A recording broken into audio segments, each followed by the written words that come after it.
شروع کرتا ہوں اللہ کے نام سے جو بڑا مہربان نہایت رحم والا ہے۔ حضرت عمر فاروق نے عورتوں کو موٹے کپڑے پہننے سے کیوں منع فرمایا ہے؟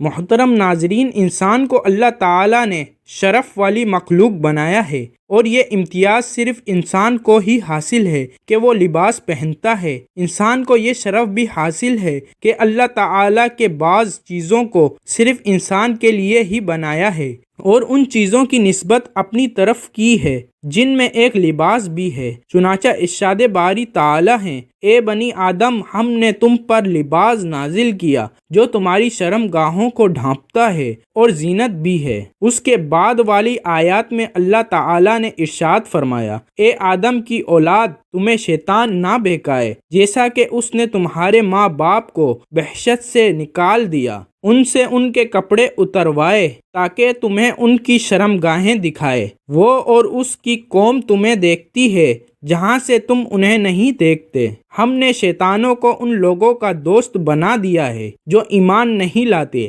نبی اکرم صلی اللہ علیہ وآلہ وسلم نے فرمایا کہ دوزخ والوں کی ایک قسم ان عورتوں کی ہیں جسے میں نے نہیں دیکھا۔ یہ عورتیں قرب قیامت میں ظاہر ہوں گی جو کپڑے پہننے کے باوجود ننگی ہوں گی۔ وہ مردوں کو اپنی طرف مائل کریں گی اور خود مردوں کی طرف مائل ہوں گی۔ ان عورتوں کے سر بگتی اونٹوں کی طرح ایک طرف جھکی ہوئی ہوں گی۔ وہ عورتیں جنت میں داخل نہیں ہوں گی اور نہ ہی جنت کی خوشبو پا سکیں گی، حالانکہ جنت کی خوشبو اتنی مسافت یعنی دور سے محسوس کی جا سکتی ہے۔ اس میں عورتوں کی طرف اشارہ کیا گیا ہے کہ جو اتنے باریک کپڑے پہنتی ہیں کہ ان کا بدن جھلکتا ہے، یا اس طرح کپڑے پہنتی ہیں کہ جسم کا کچھ حصہ چھپا رہتا ہے اور کچھ حصہ کھلا رہتا ہے، جیسا کہ آج کل ساڑی اور بلاؤز کا رواج ہے، یا دوپٹہ سے اپنے پیٹ اور سینے وغیرہ کو ڈھانکنے کے بجائے اس کو گلے میں یا پیٹھ پر ڈال لیتی ہیں۔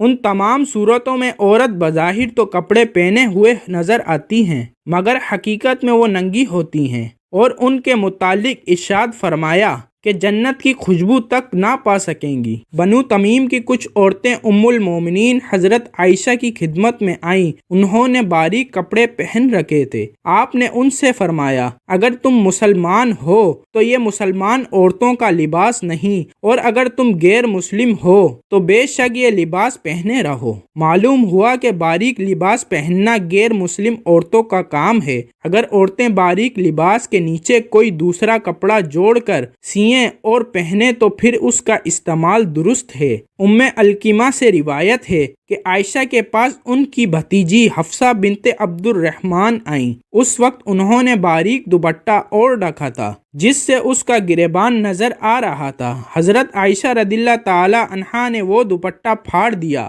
اور اس کے بجائے موٹے کپڑے کا دوپٹہ اسے پہننے کو دیا اور کہا، کیا تمہیں سورہ نور کی احکام یاد نہیں؟ اسماء بنت زید سے روایت ہے کہ رسول اللہ صلی اللہ علیہ وآلہ وسلم نے مجھے ان کے کپڑوں میں سے ایک کپڑا دیا جو دیہہ کلبی لائے تھے۔ میں نے وہ کپڑا اپنی بیوی کو دیا۔ رسول اللہ صلی اللہ علیہ وآلہ وسلم نے دیکھا کہ میں نے وہ کپڑا نہیں پہنا تو فرمایا، کیا بات ہے تم نے اسے نہیں پہنا؟ میں نے عرض کیا کہ وہ کپڑا تو میں نے اپنی بیوی کو دے دیا۔ آپ صلی اللہ علیہ وآلہ وسلم نے فرمایا، اسے کہو کہ وہ نیچے کوئی اور کپڑا لگا لے، مجھے ڈر ہے کہ اس میں سے اس کی ہڈیوں کی ساخت نمایاں ہوگی۔ ہڈیوں کی ساخت اور جسم کی بناوٹ دو طرح سے ظاہر ہو سکتی ہیں، یا تو کپڑا چست اور تنگ ہو جس کا ذکر گزر چکا، یا کھلا ہی ہو لیکن اس کی بنائی ایسی ہو کہ جسم کے اعضاء کو نمایاں کرے، جیسے بعض جرسی کپڑے وغیرہ۔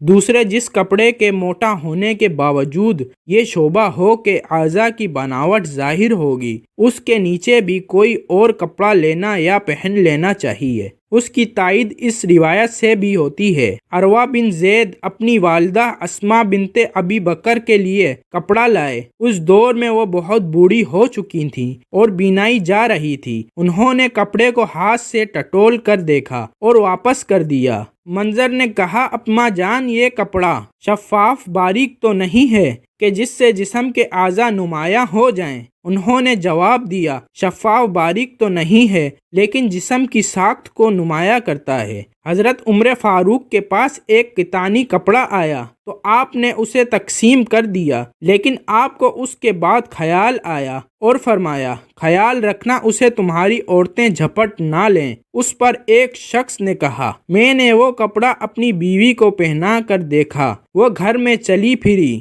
وہ سیدھی چلی، پھر بیٹ مڑ کر چلی، یعنی ہم نے گھر میں کپڑے کو اچھی طرح دیکھ لیا، میرا خیال ہے وہ کپڑا باریک نہیں ہے۔ حضرت عمر رضی اللہ تعالی عنہ نے فرمایا، لیکن وہ جسم کی بناوٹ کو ظاہر کرتا ہے۔ ان دونوں روایتوں سے مندرجہ ذیل باتیں معلوم ہوئیں۔ بعض کپڑے موٹے ہونے کے باوجود جسم کی خد و خال اور جسم کی ساخت کو نمایاں کرتے ہیں۔ بعض کپڑوں کی بنائی ایسی ہوتی ہے کہ وہ موٹے اور ڈھیلے ڈھالے ہونے کے باوجود جسم سے چپک جاتے ہیں اور اعضاء بدن نمایاں ہوتے ہیں۔ اس کے علاوہ اگر ایسے کپڑے ہوں جو نہ تو جسم کے خد و خال کو نمایاں کرتے ہیں اور نہ جسم کی ساخت کو نمایاں کرتے ہوں تو ایسے کپڑے پہننا بالکل جائز ہے۔